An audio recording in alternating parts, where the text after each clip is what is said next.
That's not trying to scare you, that's cardiology. I'm Dr. Stuart R. Miller, and I've spent my entire career watching people die from heart attacks they never saw coming. Perfectly healthy-looking people, people who felt fine, people who had absolutely no idea that their arteries were blocked, their heart was struggling, and their life was about to end. Some of them were in their 40s, some were athletes, some had perfect cholesterol numbers. Here's the terrifying truth I wish I could tell every patient. You can have serious heart disease and feel absolutely nothing. Zero symptoms, no chest pain, no shortness of breath, no warning signs. You can be walking around with your coronary arteries 80% blocked and think you're completely fine. Then one day, without warning, at your desk, driving your car, or just lying in bed, plaque ruptures, a blood clot forms, blood flow stops, your heart stops. That's it. Sudden cardiac death, or a widowmaker heart attack, a massive event that kills most people who experience it. I've held the hands of families who lost someone they didn't know was sick. I've explained to wives that their seemingly healthy husbands had severe coronary artery disease that nobody detected. I've told parents their apparently fit teenager is dead from a heart attack. The heartbreak, pun intended, is that almost all of this is preventable. These people didn't have to die, but they were living their lives in a way that guaranteed arterial damage, plaque formation, and eventual catastrophic heart failure. The darker truth is that the medical system is designed to fail you on heart disease. Your standard cholesterol panel doesn't detect dangerous atherosclerosis. Your normal blood pressure reading doesn't mean your arteries are healthy. An EKG at rest doesn't show the plaque that only causes problems during stress or exertion. You can pass all the standard tests and still be at imminent risk of a heart attack. Most people think heart disease announces itself. They think they'll feel chest pain and know something is wrong, but that's not how it works. Women often have atypical symptoms: fatigue, shortness of breath, nausea, jaw pain, and they don't realize it's their heart. Younger people sometimes have no symptoms until they collapse. People with metabolic dysfunction can have serious coronary artery disease with completely normal cholesterol levels because their doctor never checked the right markers. This is the dark reality of cardiovascular disease. It's the #1 killer in the developed world, and most people don't know they have it until it kills them. You can go to your doctor, get told everything is fine, and be at serious risk of a heart attack in the next year. This isn't because your doctor is incompetent. It's because the system is reactive, not preventive. It waits for disease to become severe before intervening. What's infuriating is that heart disease is almost entirely preventable. The mechanisms are understood. The interventions work, but they require you to understand what's actually causing the disease, and conventional medicine gets it wrong.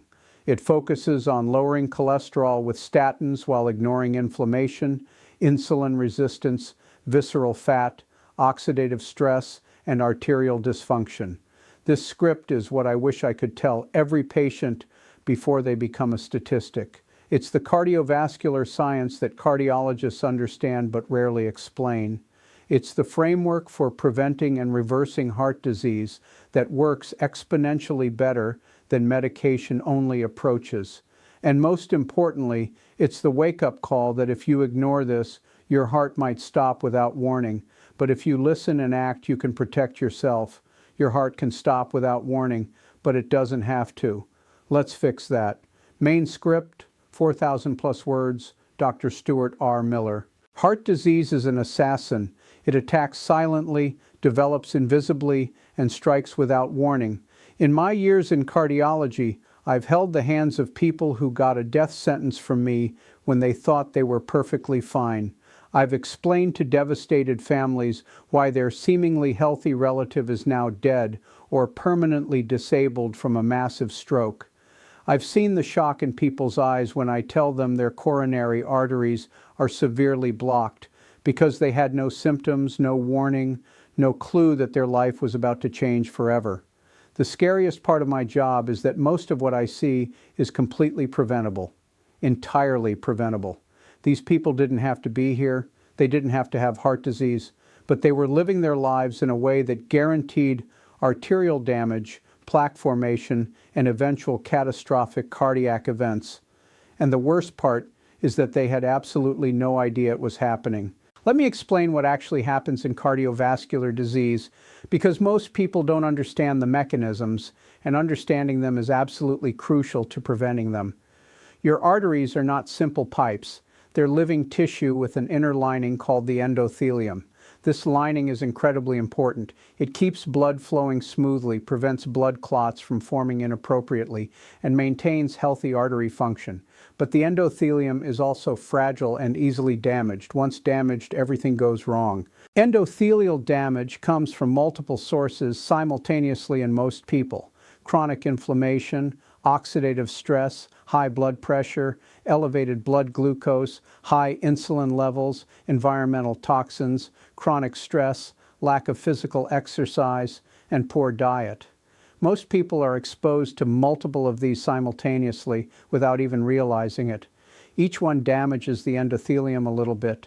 Cumulatively, over years, the damage becomes severe. This is the insidious nature of cardiovascular disease. It develops silently until it becomes catastrophic. Once the endothelium is damaged, the disease process accelerates rapidly. LDL cholesterol particles sneak into the artery wall and become oxidized. Your immune system sees this oxidized cholesterol as a threat and sends inflammatory cells, macrophages, to attack it. These macrophages become engorged with cholesterol and form foam cells. These foam cells accumulate and form fatty streaks in the artery wall. This is the beginning of atherosclerotic plaque formation. Over time, smooth muscle cells migrate to the site and create a fibrous cap over the accumulating lipids. You now have a plaque deposit, the beginning of atherosclerosis. This plaque grows slowly, incrementally, over years or decades. Blood still flows through the artery, but it's narrowing. The lumen is getting smaller, and you feel absolutely nothing. There are no pain receptors in your arteries. Your body doesn't send signals when they're being damaged. This is the key insight that most people miss. Plaque growth is silent. Your body doesn't send pain signals when your arteries are narrowing. You have absolutely no way of knowing this is happening unless someone is specifically testing for it and looking for it. Most doctors aren't. Most people never know until the plaque causes a critical problem that nearly kills them. The plaque can cause problems in two ways. First, it can slowly narrow the artery until blood flow is reduced enough to cause symptoms. When blood flow to your heart becomes insufficient during stress or exertion, you get chest pain or shortness of breath, angina. But many people never experience this because they don't stress their hearts enough to demand more blood flow. They're sedentary. They don't exercise, so their hearts never cry out for help. Meanwhile, the plaque is growing larger, narrowing the artery further. The disease is progressing silently. Second, and more dangerous, the plaque can rupture. The fibrous cap breaks. The lipid-rich core of the plaque is exposed to the bloodstream. This triggers massive inflammation and blood clotting. A thrombus forms, a blood clot, right there in your coronary artery. Blood flow stops. Heart muscle dies. This is a heart attack. And it can happen suddenly without warning in someone who felt completely fine seconds before. This is why people have massive heart attacks without any prior symptoms whatsoever. The danger is that smaller plaques with lipid-rich cores are actually more likely to rupture than larger, more stable plaques. So the person with 50% blockage might have a catastrophic heart attack, while the person with 80% blockage continues without symptoms. This is why a normal stress test or angiogram doesn't guarantee you won't have a heart attack. Plaques that aren't causing significant obstruction can still kill you. This is why you don't have significant blockage isn't actually reassuring. You could still have dangerous rupture-prone plaque. Additionally, there's coronary artery spasm, a phenomenon where the coronary artery suddenly constricts, reducing blood flow dramatically. This can happen due to inflammation, endothelial dysfunction, stress hormones, or magnesium deficiency. A spasm can be fatal, especially if there's already plaque narrowing the artery. Someone can die from a spasm triggered by emotional stress or a surge of adrenaline. This is why people die from heart attacks during emotional trauma or extreme stress. The spasm stops blood flow, and that's it, the end. This is why the term heartbroken literally happens. Your blood also plays a crucial role. If your blood is in a hypercoagulable state prone to clotting, your risk of thrombosis is much higher. This happens with chronic inflammation, certain infections, smoking, sedentary behavior, dehydration, and metabolic dysfunction. People with elevated fibrinogen, elevated homocysteine, elevated lipoprotein A, or multiple clotting factors are at dramatically higher risk of catastrophic clotting events. Furthermore, the deeper issue underlying most atherosclerosis is metabolic dysfunction. When you have insulin resistance, which 80% of Americans have to some degree, your entire cardiovascular system is damaged. High insulin promotes inflammation, damages the endothelium, promotes plaque formation, increases triglycerides, lowers HDL cholesterol, and increases the tendency toward blood clots. Insulin resistance essentially creates the perfect biochemical environment for heart disease to develop. It's like you're pouring gasoline on a fire. Similarly, oxidative stress, an excess of free radicals that damage cells, accelerates atherosclerosis dramatically. Your arteries are particularly vulnerable to oxidative damage. Free radicals damage endothelial cells, oxidize LDL cholesterol, making it more dangerous, and promote inflammation. Sources of oxidative stress include poor diet, smoking, stress, pollution, excessive exercise without adequate recovery, and poor sleep. Most people are exposed to multiple of these simultaneously. Chronic inflammation is the final crucial piece of the puzzle. When you have persistent low-level inflammation throughout your body, from poor diet, stress, chronic infections, metabolic dysfunction, or gut dysfunction, this inflammation extends to your arteries. Inflammatory cytokines damage the endothelium, promote plaque formation, and destabilize existing plaques.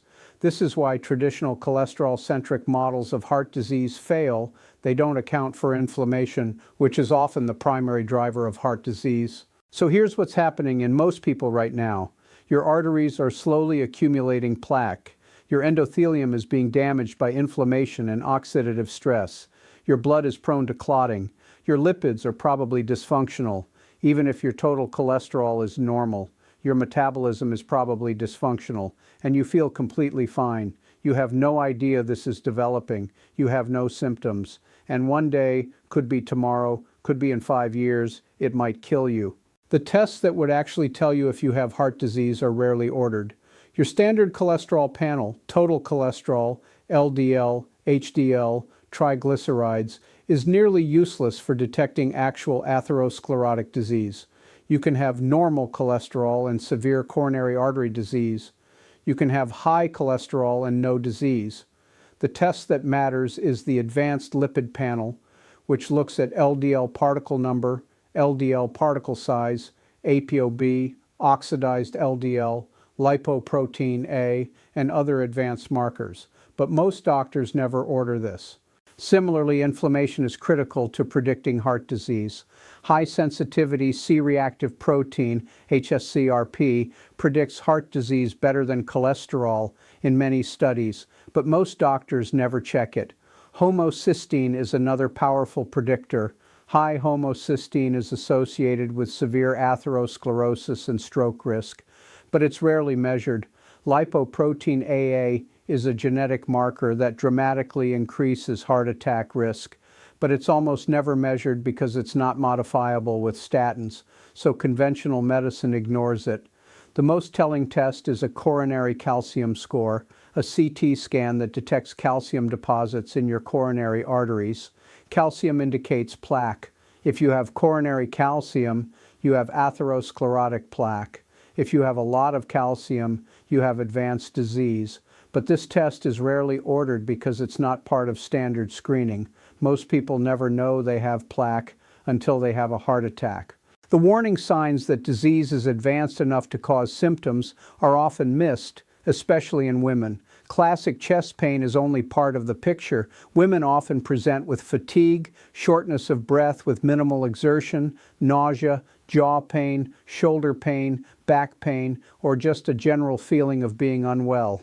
Doctors often attribute these to anxiety or other causes and miss the cardiac problem entirely. By the time it's diagnosed, the disease is often severe or has already caused a heart attack.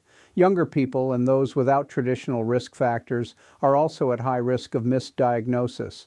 A 40-year-old with apparently normal cholesterol, no smoking history, no family history could have severe atherosclerosis if they have metabolic dysfunction, high inflammation, or oxidative stress. But they'd never be screened because conventional risk calculators say they're low risk. Then they have a massive heart attack and everyone is shocked, but they seemed so healthy. This is the state of cardiovascular disease in the developed world. Millions of people have significant atherosclerosis and don't know it. Millions more are developing it silently as we speak. And when the acute event happens, it's sudden and often fatal or catastrophically disabling. But here's the hope, and this is crucial. Atherosclerotic disease is actually preventable and in many cases reversible. The mechanisms are clear and interventions work. I've seen it. I've had patients who reversed their coronary artery disease. I've had patients who eliminated their need for medications. I've had patients who went from having severe disease to having clear arteries. The 8 pillars of cardiovascular health are the framework for both prevention and reversal. Pillar 1, heart protective nutrition. Your diet is literally building your arteries. Every single meal either protects your cardiovascular system or damages it. The standard American diet is cardiovascularly toxic, high in refined carbohydrates, seed oils, and ultra-processed food.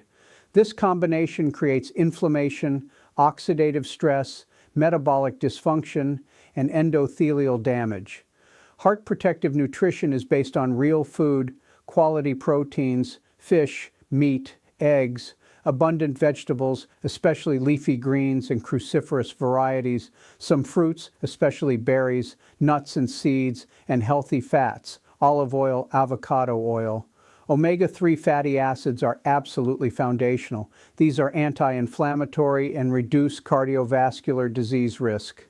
They improve endothelial function, reduce triglycerides, stabilize plaques, and reduce blood clotting tendency.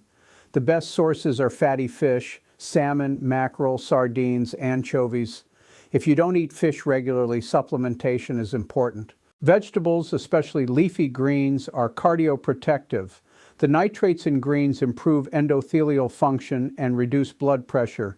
The antioxidants prevent oxidative damage. The fiber helps with cholesterol and glucose metabolism. Cruciferous vegetables like broccoli contain compounds that reduce inflammation. Berries and other colorful fruits contain anthocyanins and other polyphenols that protect arteries. These are powerful antioxidants and anti-inflammatory compounds. Nuts and seeds provide healthy fats, fiber, minerals, and polyphenols. Regular nut consumption is associated with reduced cardiovascular disease risk across multiple studies. Conversely, certain foods are actively damaging. Refined carbohydrates cause blood sugar spikes, which damage the endothelium and promote inflammation. Seed oils, soybean, canola, sunflower, are high in omega-6 and promote systemic inflammation. Ultra-processed foods are full of compounds that damage your cardiovascular system directly.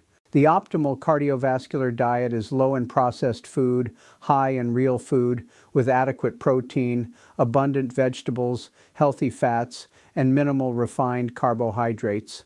Pillar 2, cardiovascular fitness. Your heart is a muscle.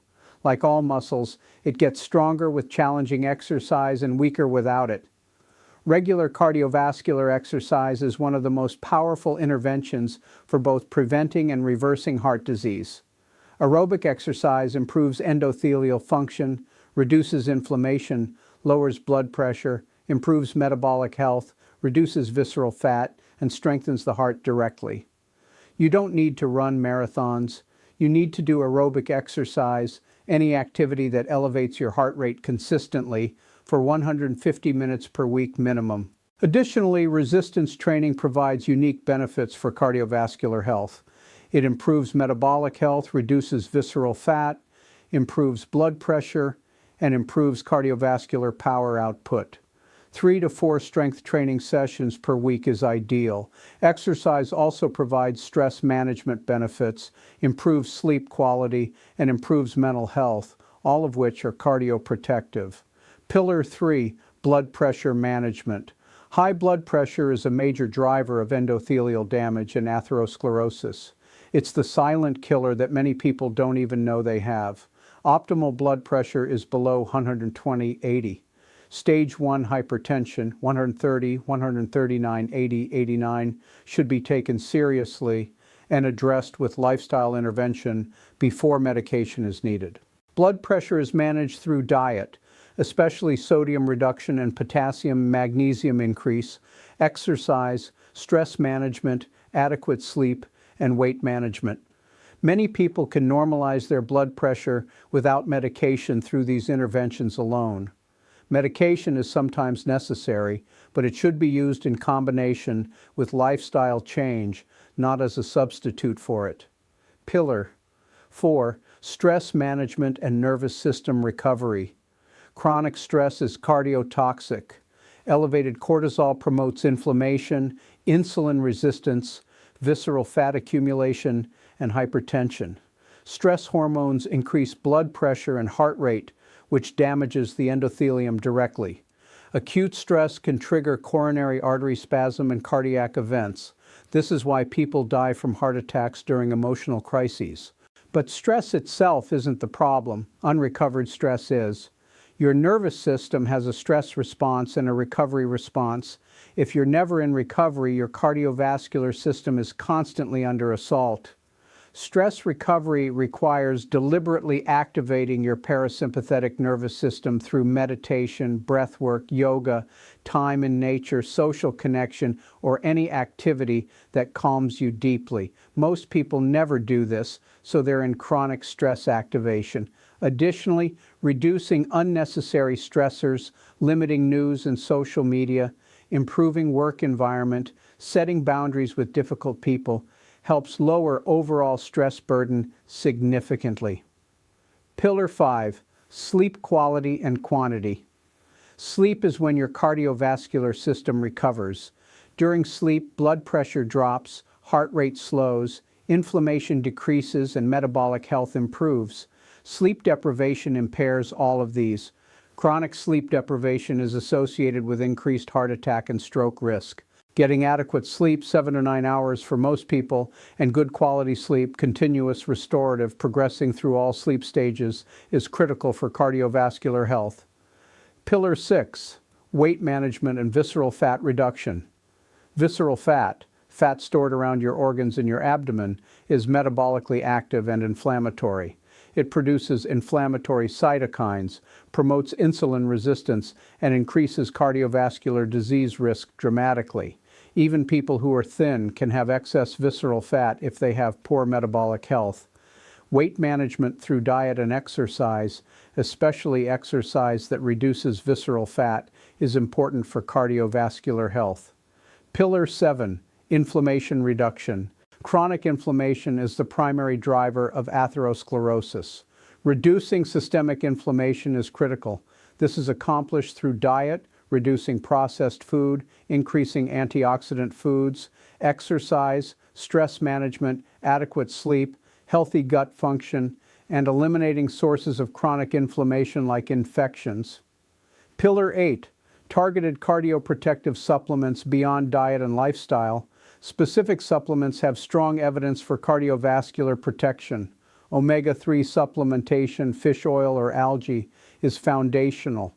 The evidence for cardiac benefit is strong and consistent across studies. CoQ10 is a key component of the mitochondria that powers your heart. It's depleted by statins. Supplementation improves cardiac function directly.